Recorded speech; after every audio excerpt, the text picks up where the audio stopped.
So another Fitspo Friday. So fun to be back, you guys. And it's just like got so many ideas. I cannot wait to continue on with my series on macronutrients. If you remember last time, we talked about fat, and I said that the macronutrients are like the starting lineup of a basketball team. So we're going through them, starting with the big three. Keeping in with my analogy to basketball. So last week was fat. That's like the Shaquille O'Neal of the big three, right? When he is benched, so is our defense for things like cardiovascular disease, inflammation, obesity, et cetera, et cetera. But on that note too, before I move forward onto protein, I like to call protein the Michael Jordan of the macros of the big three. You remember last week that I shared the statistics on obesity in the United States. That 32% of the population is overweight, 42% is considered obese, and then 9 to 10% is considered extreme obese or morbidly obese.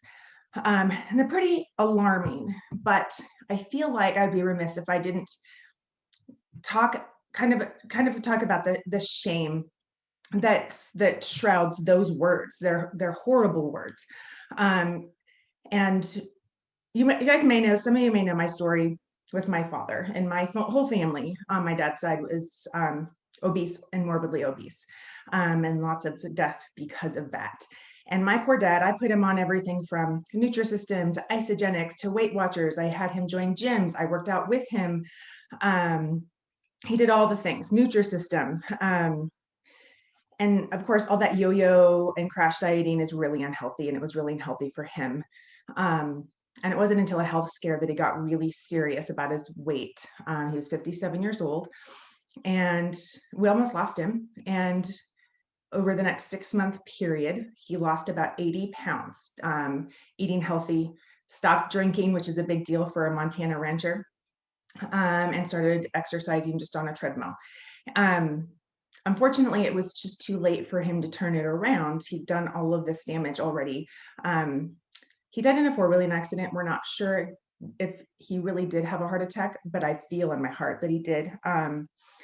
And what I wish I would have educated him on more is his relationship with food, and his mindset, and that there are no bad foods. There are no bad people. There is no, that's off limit. You are not a bad person if you identify in any one of these categories. What you are is someone who's equipped with knowledge and power to take the changes.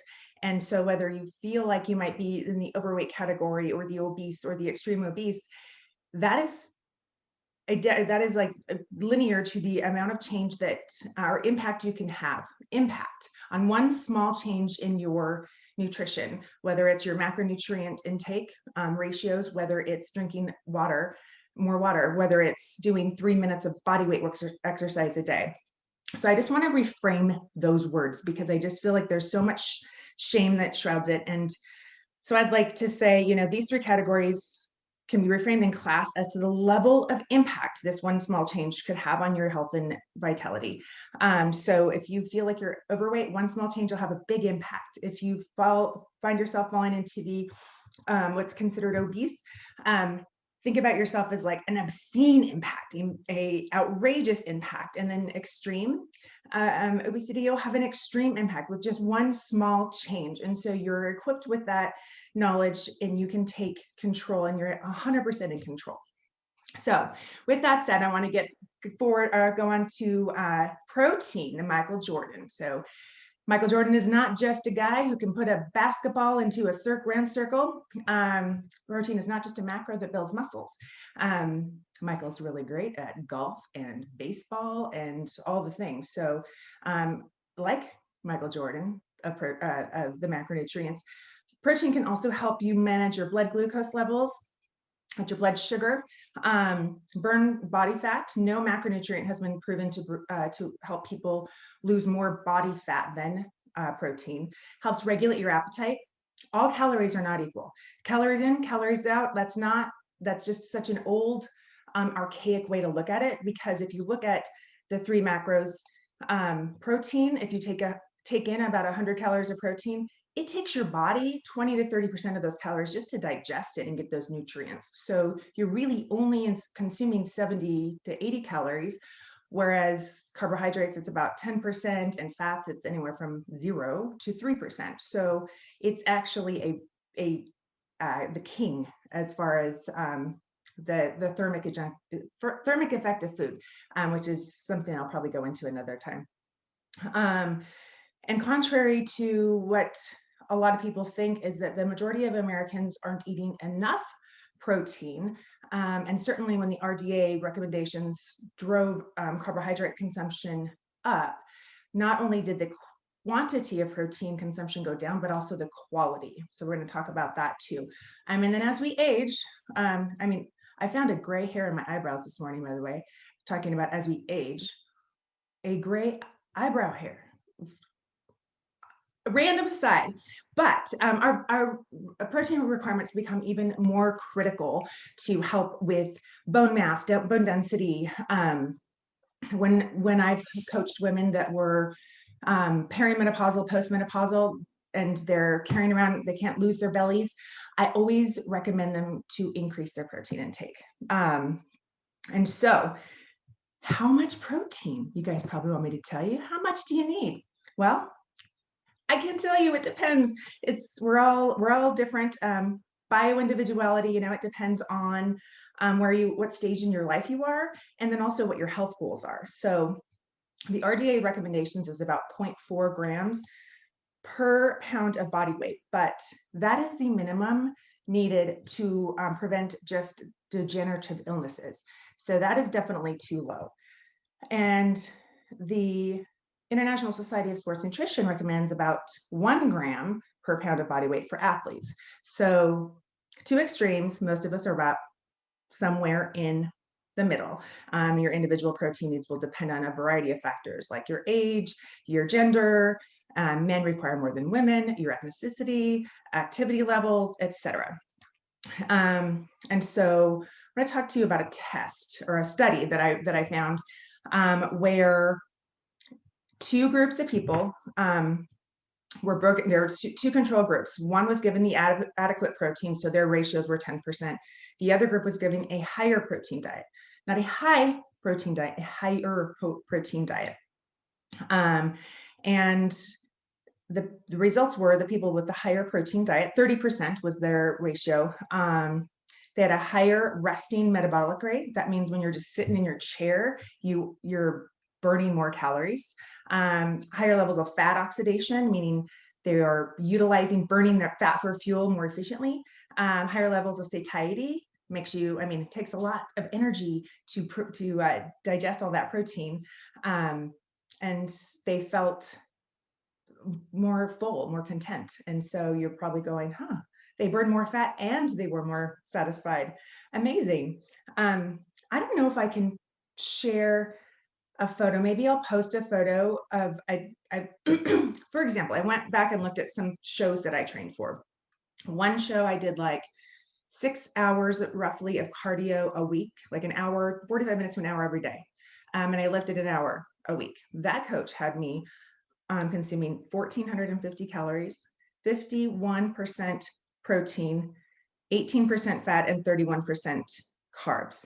I looked like hell. I felt like hell.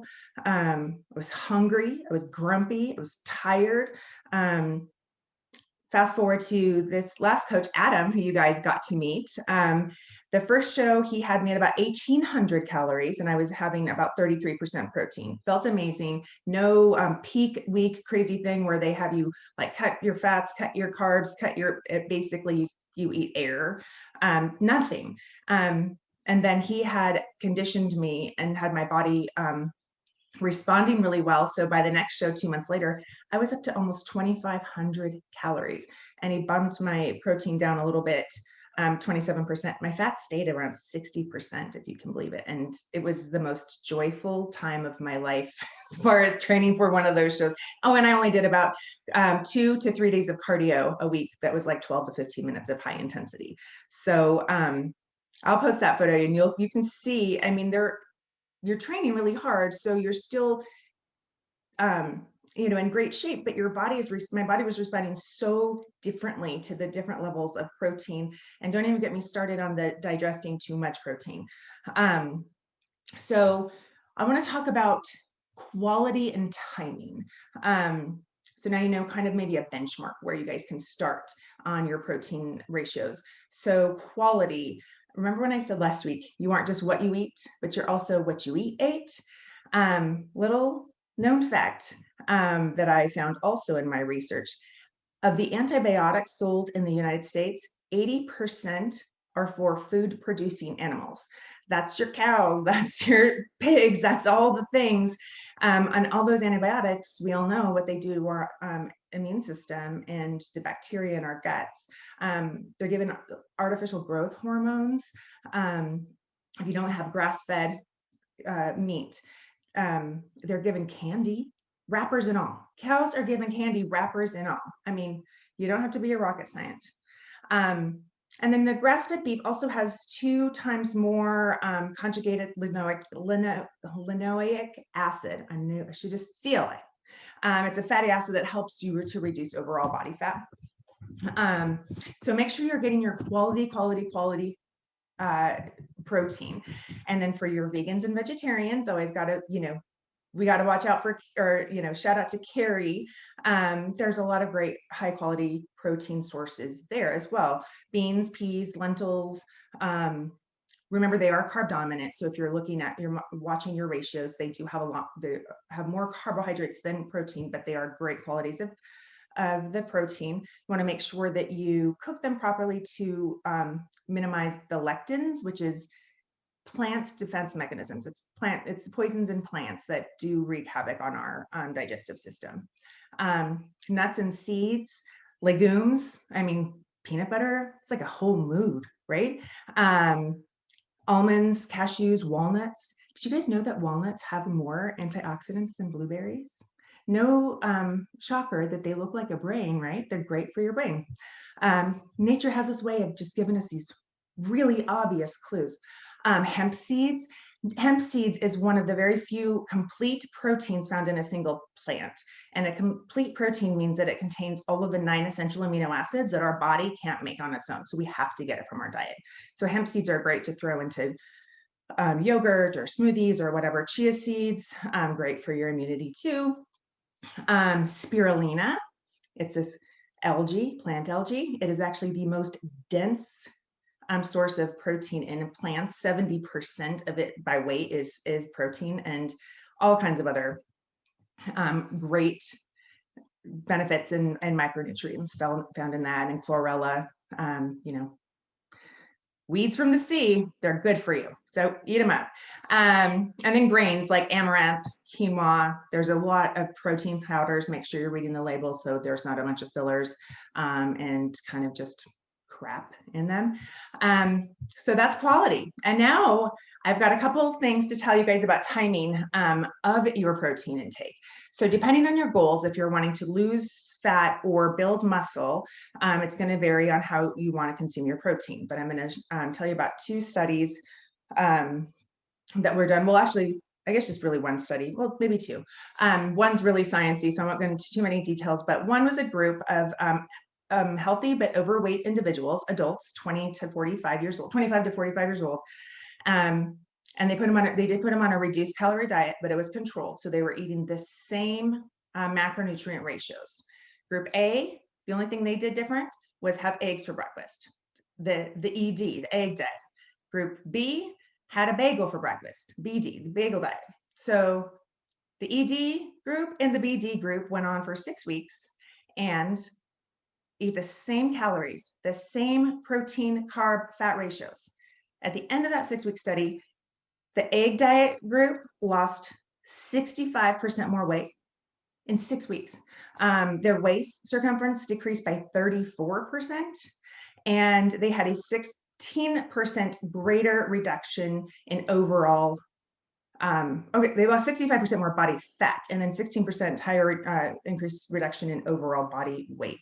So you start your morning with protein.